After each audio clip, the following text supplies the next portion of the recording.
This is The Real Estate and Investment Show with Daniel Clavijo.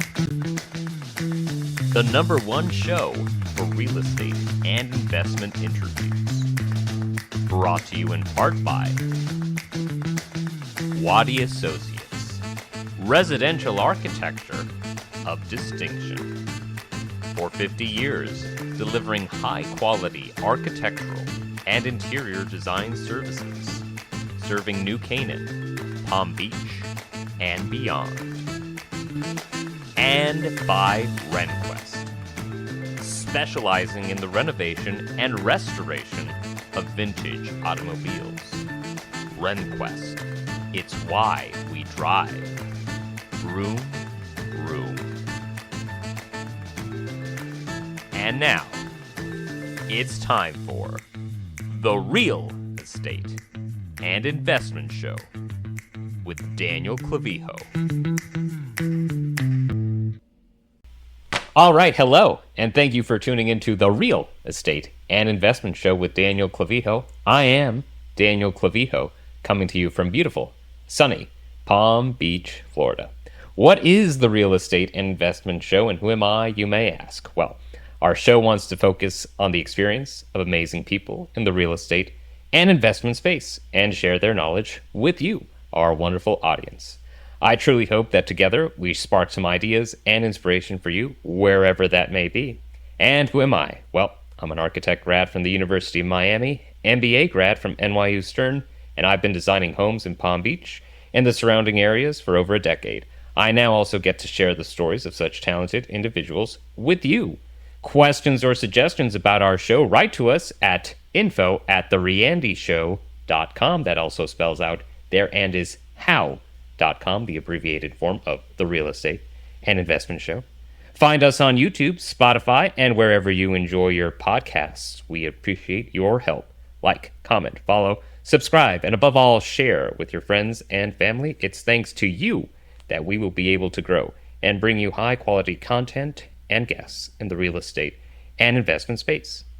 Speaking of which, we have an amazing guest with us today. She is the co-owner, along with her husband, of a specialty coffee company with a popular local cafe here in the town of Palm Beach. A fourth-generation coffee grower, she sources the unique, farmer-owned and locally roasted coffee from her family estates in Chikmagalur, India, which in 2019 won silver in the Golden Bean competition out of nearly 1,400 competitors. She is also a certified yoga instructor and enjoys yoga and meditation. She is the woman, the wonder, the legend, the one and only Nandini Jayaprasad. Nandini, thank you so much for being on the show. Thank you, Daniel. That was a wonderful introduction. I'm glad you liked it.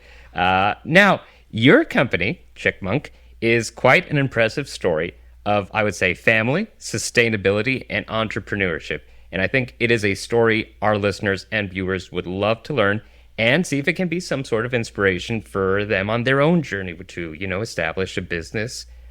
Your journey, so also meditation, as you explained to me before, and I hope we get a touch on that, how that was very crucial for you in developing. So as we say cheers, please tell the audience a little bit about your background, your bio, and please take it away. I'm Nandini Jayaprasad, and I'm I would say third or fourth generation coffee grower from India. And I met my husband David in Palm Beach. I met my husband David, who's from Palm Beach in Michigan, in India. Yes. Nice. And he comes from a hospitality background, so he has restaurants, and his father had restaurants throughout the country. Mm-hmm. So when we got married, we sort of also married our backgrounds together. So I brought my agricultural coffee experience, and he brought his hospitality restaurant experience. Mm-hmm. And we decided we'll start a cafe. And we thought, since he had some sort of history in Palm Beach with Charlie's Crab and Chuck and Harold's. Oh, yes. His father was a partner with them. Oh, amazing. I love Charlie's Crab. I'm very disappointed that it's not here anymore. Yeah, so my father-in-law is no more around. So okay.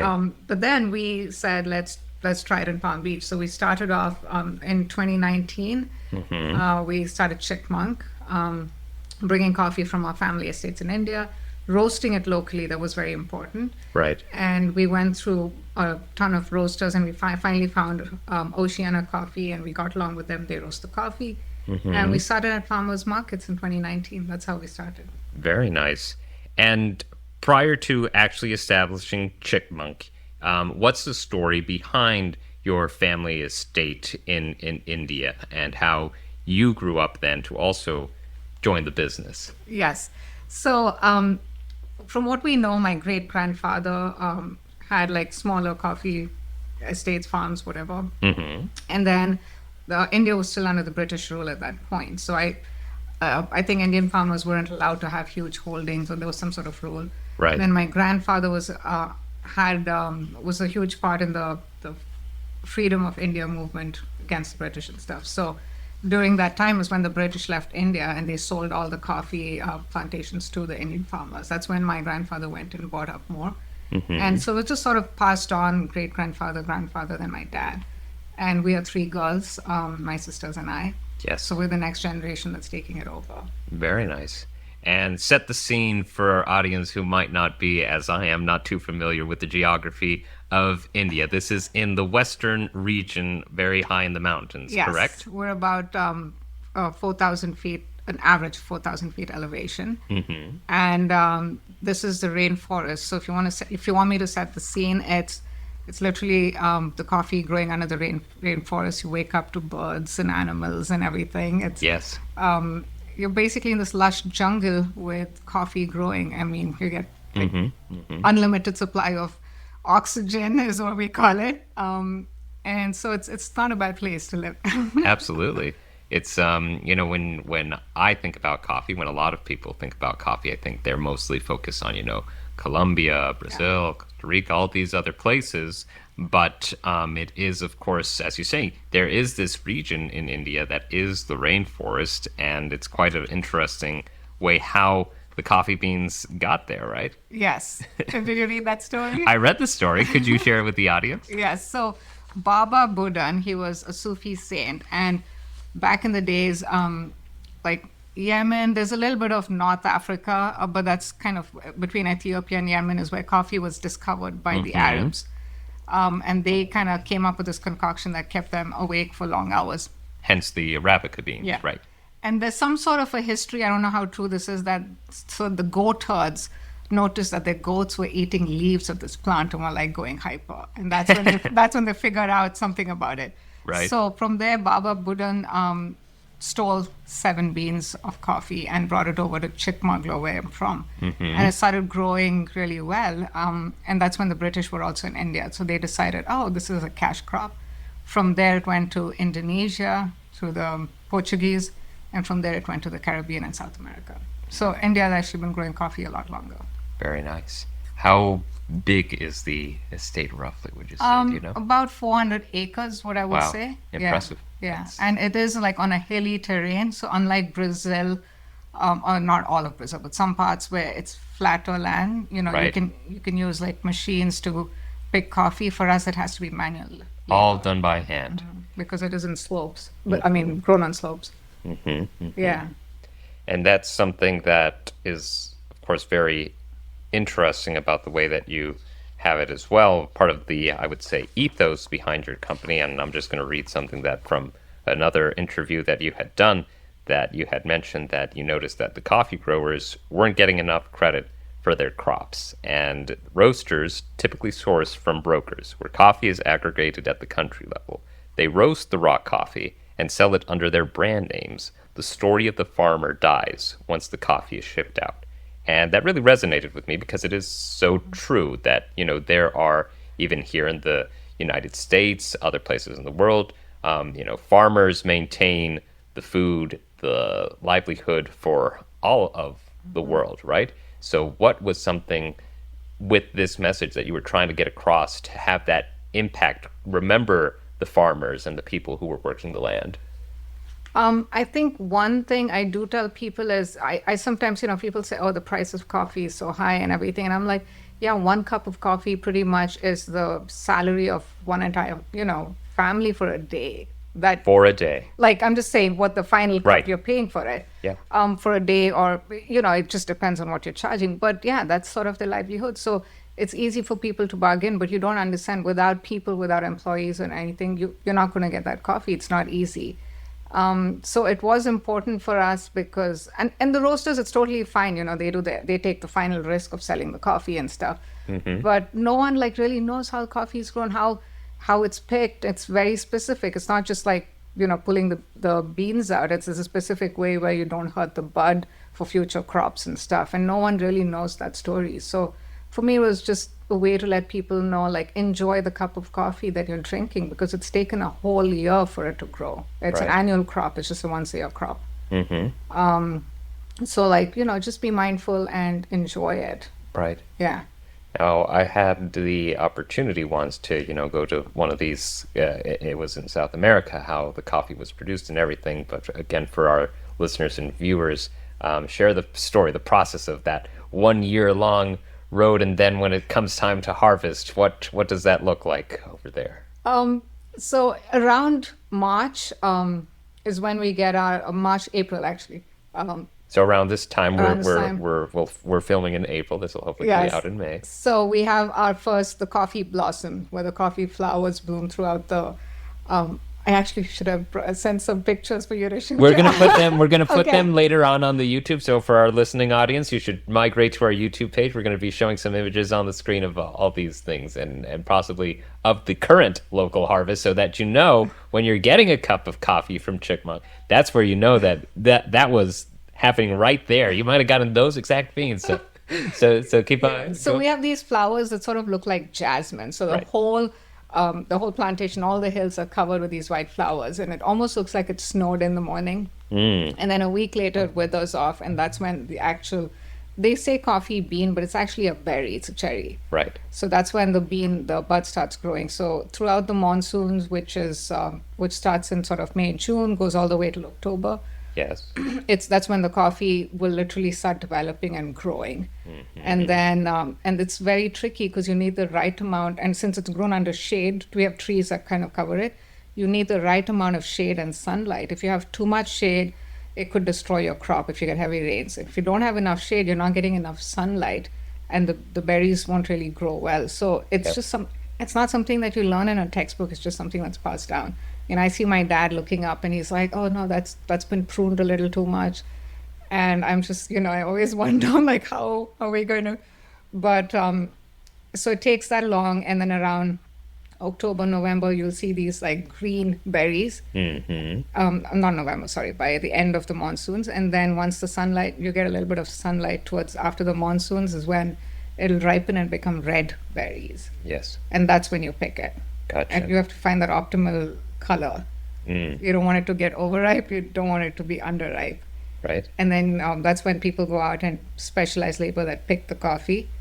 And then we pulp it. We remove the outer skin and the flesh, or sometimes you keep the flesh. It's different ways of processing it. Right. And then it's dried. And for us, we dry it under the sun. So it's sun dried for about a week. And you have to rake it every hour so it dries evenly under the winter sun. Right. And then once it's dried, we send it to this processing plant where they remove the skin, the outer dry skin, and that's when you get your green beans. Very nice. Yeah. And then the process, then at that point, it'll get shipped over here to the United States. About how much, in terms of like size, quantity, do you know that you guys produce? We produce over, possibly closer to like 100 metric tons. Okay. What we're bringing here is just we're so far bringing about 8 to 10 metric tons. Gotcha. And the rest of those metric tons go towards? It mostly goes to Europe. Europe. Yeah. Very nice. You have partners that you've had long established over the time there that are able to get it. And part of that is, as you know, you can't fully get rid of the unknowns, right? But I would assume that this goes towards, the larger coffee producers, perhaps. And Gotcha. They buy it like in France, and then they distribute it to Belgium. We had buyers in the UK as well. Costa Coffee used to buy from us before. Okay. But since then, they've been bought over by Coca-Cola, so they don't, not anymore. Gotcha. Also, I have one of my sisters live in Texas, and she also sells coffees, so she buys some of the green coffee as well. Gotcha. But like small quantities like me. Right. But yeah, so that's... Well, 8 or 9 metric tons still is no small quantity, I would say, but in the grand scheme of things, perhaps. But it's very an interesting process, I would say, and something that is definitely worthwhile finding out about. Yeah. Do you go back to India every so often to check? Or? I do. I go at least twice a year. Twice a year? Yeah. Nice. And how does it feel when you are back home over there? It's obviously completely different from like being here in Florida, South Florida, but Yes. it feels great. I was just there in January, so I got to see a little bit of the harvest. Mm-hmm. I was there for my sister's wedding, but Congratulations. thank you. It just coincided with the harvest, so I got to see all of that. It was really good. Very Yeah. nice. And that aspect as well, the aspect of how you've kept this in the family and this story of, we'll say, women empowerment, women-led business. How important was that for you? Because especially, still granted most of the world, but especially, we'll say, India and this region where you come from, it's a very patriarchal, male-dominated society. How did that change, develop, and how important was that for you to continue on the family business? It still is. It's work in progress in India. Like you said, it is sort of like patriarchal. It's just hard to get people to still like listen to take your word for something since you're a woman. But that we have to change it. And I think also growing up, and my dad didn't have any sons, so it was kind of like, okay, we are the ones that's going to take this forward. And as and coming here and starting Chik Monk here, this part was a lot easier, I would say, being a woman. It wasn't as difficult as Yes. being in like the farm. Gotcha. So that's something we're still working actually on. Gotcha. Yeah. And that other side to it as well, where you have the sustainability aspect. Yeah. You're Rainforest Alliance certified. Tell us a little bit about that story and what that means to you to be able to make sure that you're taking care of the earth in this great and sustainable way. So the Rainforest Alliance is a board that it's like a 360-degree approach. It's not just about the soil or the fertilizers that that are banned and stuff, but it also takes care of your workers, animals, wildlife, and trees and birds and stuff. So that's something we had anyway. So it was just a matter of we're working on all of this. We just need to get certified. Yes. Also, people don't realize that sustainability and quality go hand in hand. In the beginning, when we started Chik Monk, we'd talk about sustainability, and a lot of people would roll their eyes like, okay, we don't really care about it. But then we were trying to tell people, no, you don't understand. It's the trees and the wildlife and everything. It just all goes hand in hand. Yes. Like having all those trees protects it and really gives you a good crop, as opposed to not having any trees that cover your plants, because you're just, it's open. They're not developing the flavors slowly. Right. And of course the animals, and we also harvest rainwater, so the lakes and ponds that we build are not just for irrigation, it's for the community and all of the animals too. We have elephants, Wow. leopards, so it just keeps up the whole ecosystem.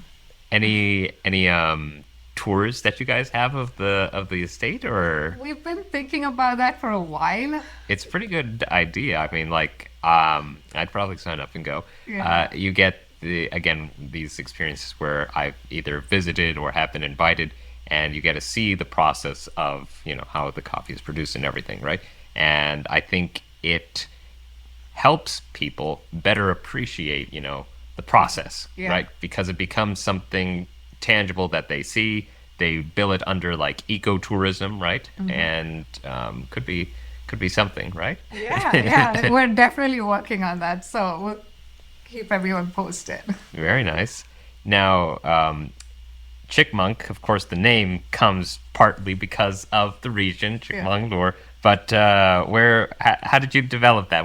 Because that sounds like a fun thing to develop that name and the logo.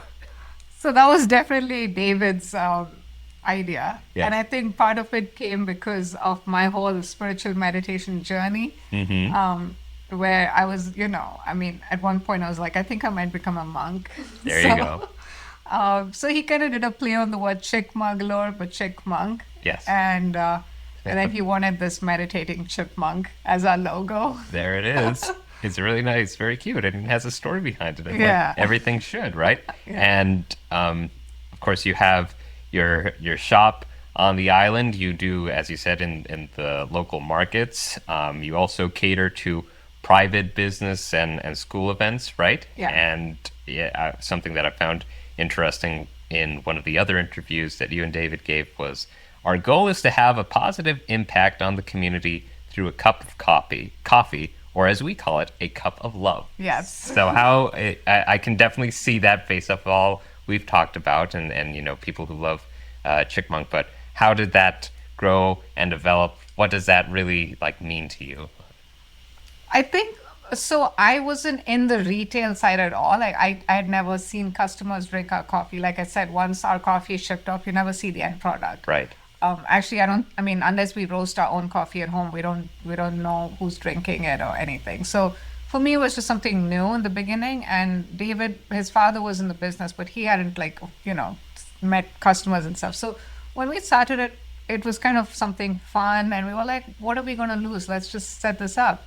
Yes. And, we had both our families backing us. So it started off as something fun, and it grew. And I think, so we're using coffee as a way to spread love and in the community. And there are so many people in Palm Beach, we realized that, that just want to come and hang out at the coffee shop. Right. And you must have seen when you come in there are people every day, they're just hanging out. Yep. So inside, outside, you got a nice little setup there. Yeah.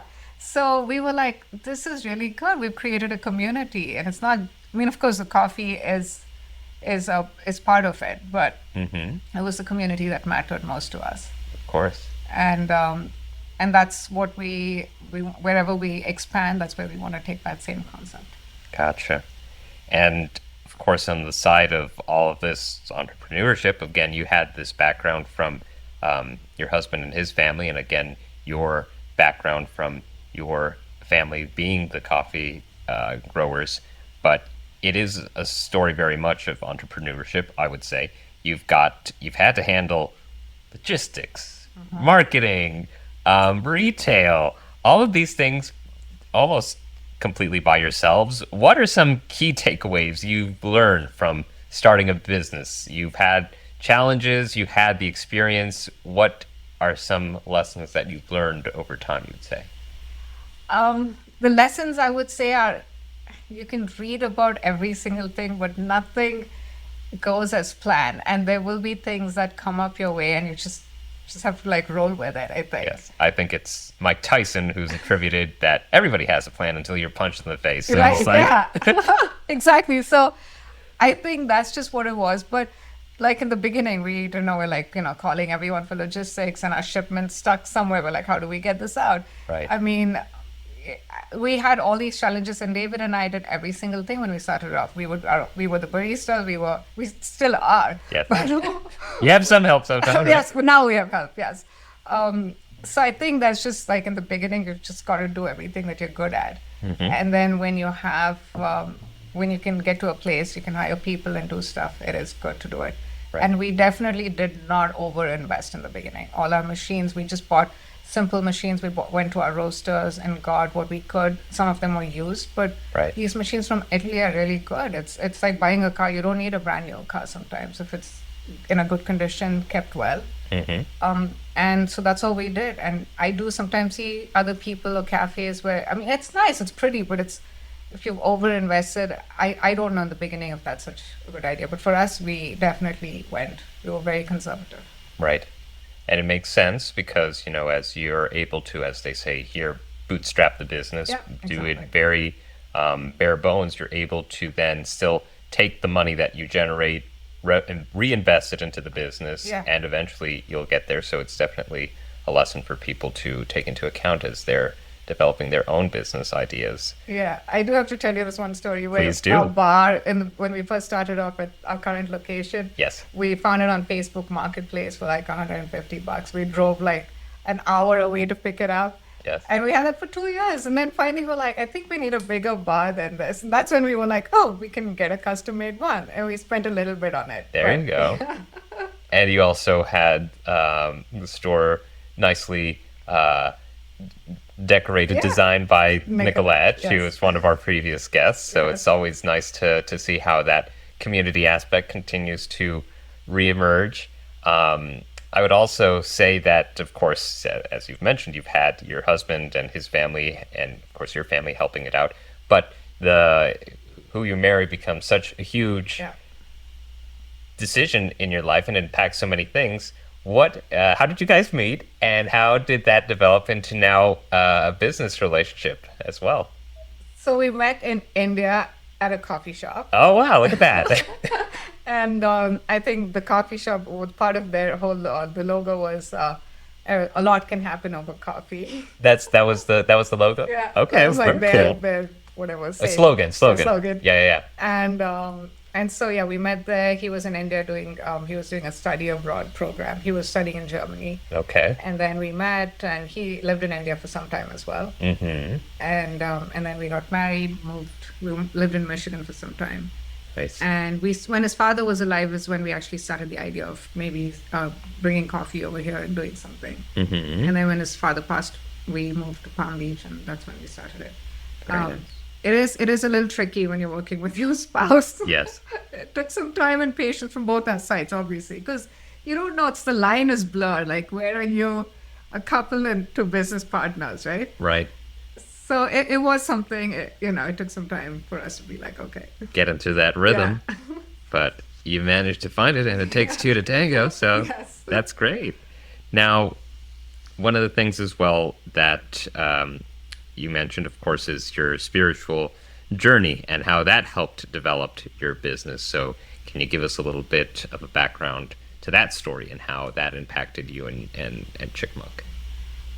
So this is after David and I got married, and his father was, and he passed. I kind of went on this whole spiritual journey. I actually traveled back to India. Mm-hmm. I stayed in monasteries. I stayed in ashrams in India, and it just really, it's something that I can't, you have to feel it to know what it is, but it just changed my whole perspective on life. And I took I'd go back and forth, obviously. I didn't go live for years, but I went back and forth, and it took a couple of years, and I came back with a renewed sense of purpose and what's even to help, because at one point I was like, do I want to get in this rat race and this whole money thing? But then I was like, no, we do need, even to go help someone out in the world, you have to have money, you have to something.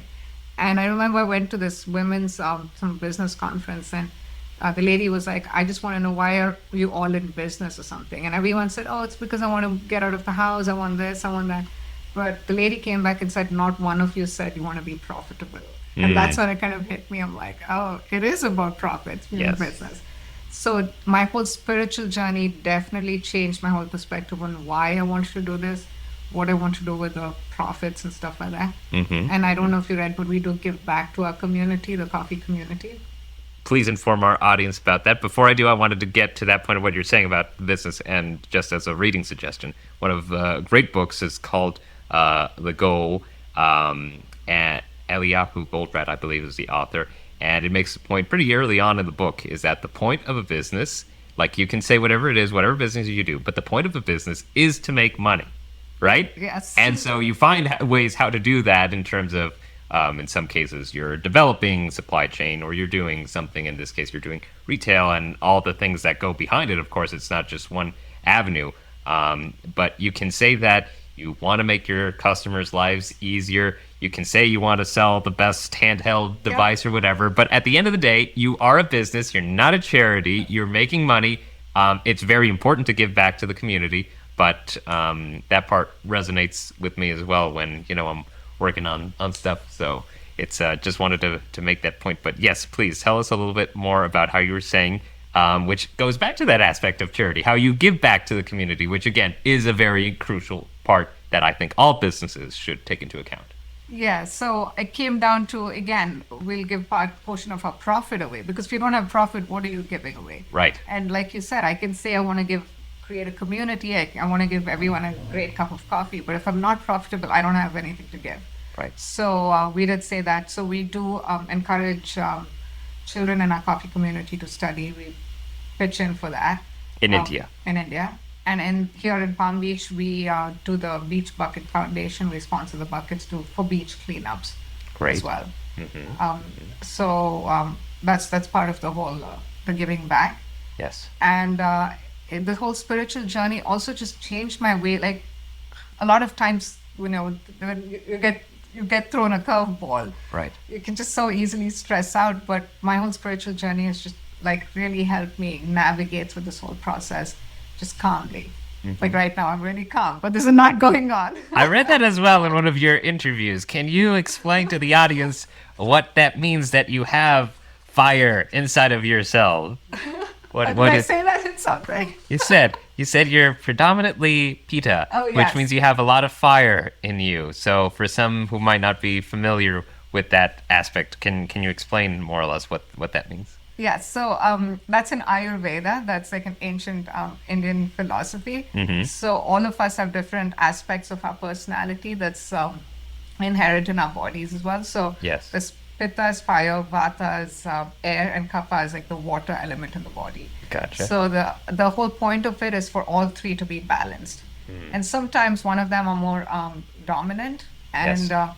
What they say is, you need like fire, Pitta is something that helps drive you. Of course. And then Vata, the air. If you're like more on the calm, there's Tamasic and Rajasic. That's another different topic. But the ones they said, all the people that went and fought in wars, the kings and everything, had to be more Rajasic. That's the fire sort of thing. Gotcha. And the people, the sages that were like meditating and calm in the Himalayas, they have this other aspect. Right. So it's about balance, but it's also about what, this point in life, what you want. Gotcha. So for me, that Pitta is what's driving me at this point.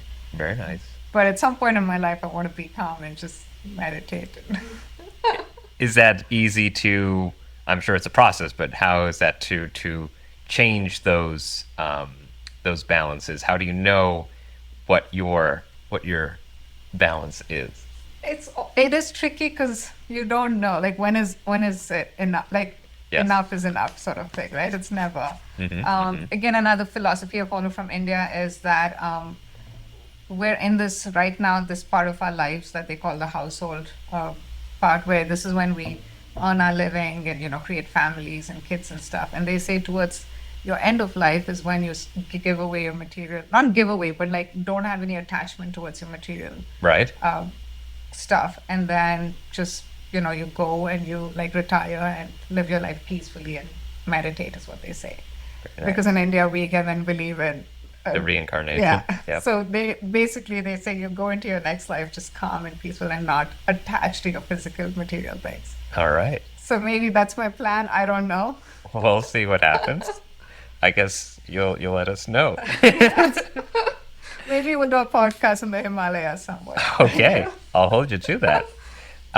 You had also mentioned in one of another interviews that you had done that one of your inspirations was Deepak Chopra's 7 Laws of Success. So can you give a little bit of a background to that to our listeners and viewers who might be interested, who may not know, even though he's very well known, but a little bit about that and how that inspired you? The 7 Laws of Success, yes. It's been a long time, at least 10 years since I read that book. Right. From what I can remember, some of them there was one law that was the law of least resistance. So when sometimes you have to make a decision, whether it's work related or personal or something, it's just which one feels least resistant or whatever to you. Sure. That was one I followed, and then there were others on helping others. It's when you help others, when you're in a, like everyone sort of does well. There's no reason to not help someone. Right. of course, choose who you help. You don't want to help someone that's eventually going to step over you and stuff. Right. But when you're surrounded by people, your friends and family, it's help someone because that's going to come back to you. So those small things just stayed with me, and I do go out of my way if someone needs anything. That's awesome. To help people. Absolutely. It's very important to do. Yes. And you had also mentioned that you had a meeting with the Dalai Lama at one point. I Tell us a did. little about that. That's something that not everybody does every day, right? Yes. I was meditating in Dharamshala, that's in the foothills of the Himalayas. I was at a monastery, and he happened to be speaking for like 3 days, like teaching actually in Tibetan, but they had like a translation to English as well. Gotcha. And I went every single morning, and then the last morning, I happened to know the photographer of the Dalai Lama, so I briefly met him, and he said, okay, if I see you with the Dalai Lama, I'll take a picture. I said, okay, but I had no idea there were thousands of people there. Right. And I got a spot right in front, and I was there, and the Dalai Lama was walking, and I kind of just bowed in reverence to him, and I don't know how, amongst thousands of people, he walked up to me and he blessed me, and he put his hand on my hand. And there we go. And in those few seconds, he took a picture. So I actually do have that picture. Oh, terrific. Well, if he's into that picture, we'll put it up there as well. That'll be fun. That's very impressive. So what other things can you tell us in terms of that meditation journey and that you do and you practice yoga? How was that process of becoming a certified yoga instructor? This was all in this time that you were traveling back to India, or was there also a component when you were here in the United States back? It was mostly traveling back and forth. And when I studied yoga and meditation, I was doing it mostly for myself. But when I came back, everyone was just interested in my journey, what happened, and they were like, teach us. And so I sort of started teaching yoga and meditation without really meaning to. Right. And then it actually did help a lot of people. And I also volunteered at hospice when I was in Michigan. Okay. And that it was fulfilling just being with people towards the end of life. Yeah. Very nice. Any tips or suggestions you'd like to give to the audience about trying to find that inner peace through meditation or yoga? Something that perhaps there may be out there beginners and probably more experienced, something that you could give to both that you would suggest. A lot of people think that meditation is just sitting cross-legged and, like closing your eyes, but that's not really it. Meditation, being in a meditative state is also like mindful, just like us having a conversation, right? I'm fully present, you're fully present, and not staying in the past or the future, just being in the present moment. And it's just, I went for this one meditation. It's called Vipassana, the 10-day silent meditation. Oh, okay. Yes, I've heard of that. I've done it a few times. And I remember once I went to my teacher and said, I just can't I can't seem to keep my mind still. It just goes on over. And she said, the whole point of meditation is not to control your mind or keep it still. It's to watch your mind like you're watching a movie. Just like step back and watch your mind. And then you'll notice the thoughts that go through, and you'll notice how your body feels with it. Like, are you tensing up or what's going on? You're becoming more aware. Aware. Self-awareness, essentially. Of your thoughts and how your thoughts manifest physically. So I would say that's more important than, it's not just about sitting cross-legged and closing your eyes. It's being in a meditative state throughout the day. And some easy tips that people can try and take to do that. I know that, perhaps breathing is definitely one thing that people always say. But what else could you suggest that people try to implement in their daily lives to start off if they're looking through this process? Definitely breathing. And what we do is, you kind of close one nostril, open the other nostril. Okay. Because when you're so focused on that, that's why I say count till 4. Inhale to 4 and exhale for 8.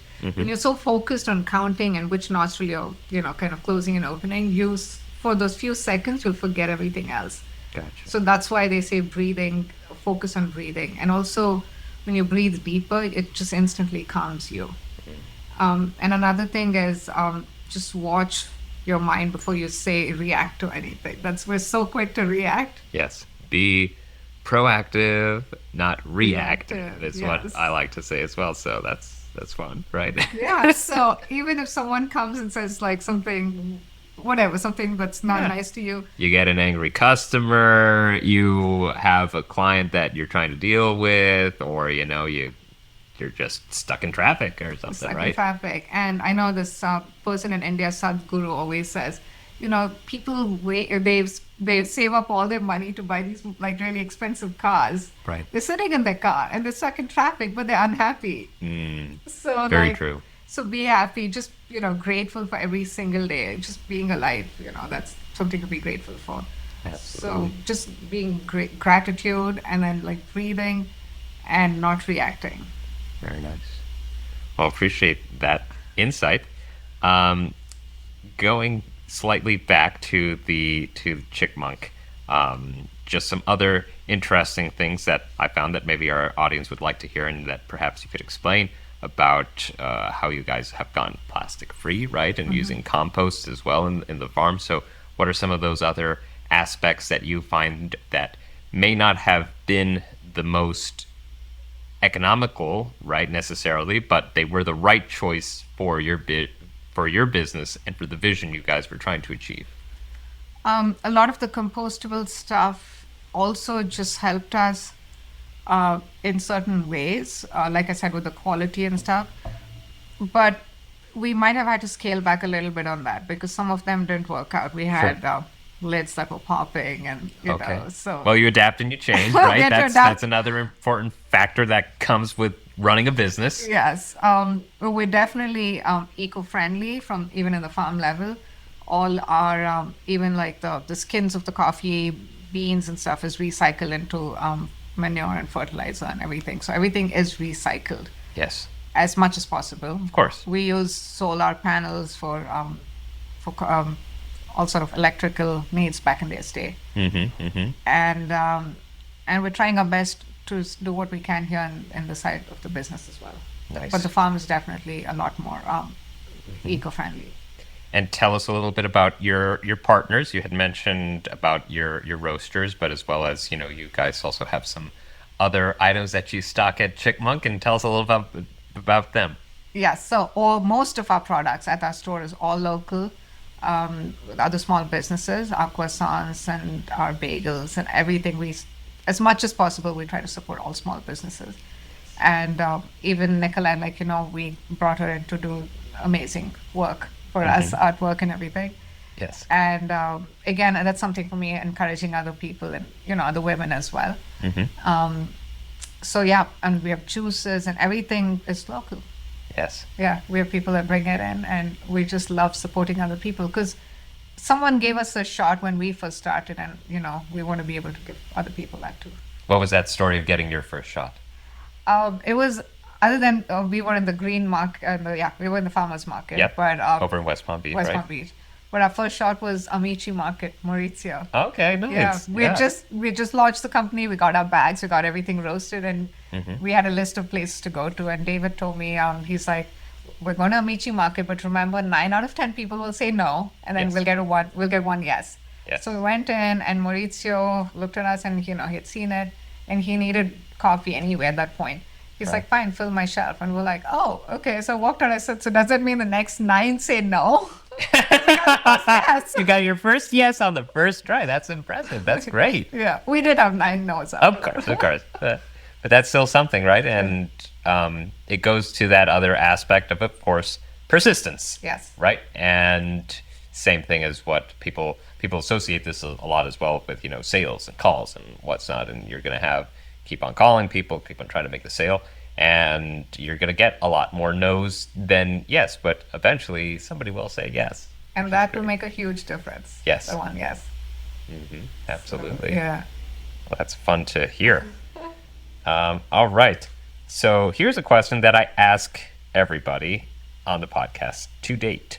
What has been your best investment personally and professionally? Personally, my best investment is those 10 days of silent meditation that Vipassana. Wow. And if anyone has the time to do it, that is something I would suggest. And you said that you've done it a few times now. I've done it a few times in India, in Michigan, and Georgia, yes. Wow. And I mean, we're talking other than my marriage. Of course. Stuff, of course. Yeah, shout out to David again. Yes. You mentioned him all the time on the podcast. Of course he knows that. And then professionally, I would say the best investment is yet to come, which we're working on. But other than that, I would say our first coffee machine that we bought. I mean, we just started up the company and it was 1,800, and we were like, oh my gosh, can we afford it? Like, what are we going to do with this? Our first espresso machine. And that was amazing. We paid it off within a month or so because we generated enough income. Right. And so I would say that was our first big investment that got us started. Nice. Yes. And of course, well, we'll stay tuned to what the one that is yet to come. As soon as Nandini shares it with us, we will bring it to you. We'll give you a little bit of an update as things go by. We'd like to try in future episodes, try to give updates on our previous guests. But of course, you've also had, before in Palm Beach, you had a pop-up, right? And hopefully we get to see more of those in the future. Would be nice. And it's great to be able to enjoy that cup of love wherever you are here on the island, and hopefully it can continue to grow. So that's awesome. Thank you. All right, Nandini, I've asked you a lot of questions, but now you get to ask yourself one. Do you know how that's going to work? I thought you were going to say I get to ask you a question. No, I ask the questions. I ask the questions here. But you have to ask them. You're going to get to pick. Second. Question out of the fishbowl. Oh, okay. All random questions. Just pick one. All right. Please read it into the microphone. If you had to live in another country for a year, where would it be? Oh, okay. Other than India and the US. Of course. I'm going to say New Zealand. Ooh, that's a nice pick. I've always wanted to be in Australia for some time, and New Zealand's, of course, the neighbor. What interests you about New Zealand? I think it's just something that I kind of have my little bit of a goal at some point, and it's far away from all the war zones and everything. That's a good plan. I hear there's a lot of multi-billionaires who have bunkers there, and sheep outnumber people 10 to 1 or something like that. But but I mean, other than that, it's a beautiful place, and I think that would be nice to have a piece of land and grow your own vegetables and fruits and have sheep. There you go. Well, that's great. It's probably at that other part of your journey, right? Yes. Future. That's a good one. And now about to wrap up, but let me ask, do you have a suggestion for a future guest on The Real Estate and Investment Show? A future guest. I would say, I don't know. Have you ever had Ivy? I don't know. What is Ivy Lady? She's she has a store right by us. Okay. Brazilian, not Brazil, on County. Yes. And what's her? She has her own brand, and she's more like holistic, and she's got a lot of she sells products, but a lifestyle as well. Gotcha. All right. Interesting. I would say Ivy would be interesting. All right. Well, shout out to Ivy. Hopefully we get you on the show. We'll definitely look to adding them on the list. So, all right. It is just time for the shameless plug. What's something you're working on right now that everybody ought to know with Chik Monk or other endeavors, and where can they follow you / find you and have that wonderful cup of love? So we are working on something new in Palm Beach. Terrific. And we have another pop-up coming up in West Palm Beach on Southern Boulevard. Terrific. For about a year, we're trying it out.